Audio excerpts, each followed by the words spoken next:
வணக்கம். நான் கிராண்ட்மா பேசுகிறேன். எல்லாரும் மறக்காமல் சப்ஸ்கிரைப் பண்ணிடுங்க.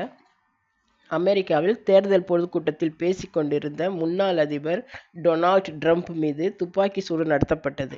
அடுத்தது விக்கிரவாண்டி இடைத்தேர்தல் முடிவுகள். அதை பற்றி தான் பேச போகிறேன். பலத்த பாதுகாப்புடன் பொதுக்கூட்டத்தில் ட்ரம்ப் பேசிக்கிட்டு இருந்தார். திடீர்னு துப்பாக்கியில் ஷூட் பண்ணிட்டாங்க. நல்ல வேளையாக அவருடைய உயிருக்கு ஆபத்தில்லை. துப்பாக்கி குண்டு காதோரமாக உரசிக்கிட்டு போனதில் காதின் ஓரமாக ரத்தம் வர தொடங்கியது. உடனடியாக மருத்துவமனைக்கு அழைச்சிக்கிட்டு போயிட்டாங்க. இந்த சம்பவத்தில் பொதுக்கூட்டத்தில் இருந்த ஒருவர் உயிர் இழந்ததாகவும் 2 பேர் படுகாயம் அடைந்ததாகவும் அமெரிக்க அரசு தெரிவித்துள்ளது. துப்பாக்கி சூடு நடத்தியவர் சம்பவ இடத்திலேயே அமெரிக்க ரகசிய சேவை ஏஜென்ட்டுகளால் சுட்டுக் கொல்லப்பட்டதாக அதன் செய்தி தொடர்பாளர் தெரிவித்துள்ளார். துப்பாக்கி சூடு நடத்தியவர் 20 வயதான தாமஸ் மேத்யூ குரூக்ஸ் என FBI தெரிவித்துள்ளது. இவர் சம்பவம் நடந்த இடத்திலிருந்து 70 கிலோமீட்டர் தொலைவில் உள்ள பெத்தல் பார்க் பகுதியை சேர்ந்தவர்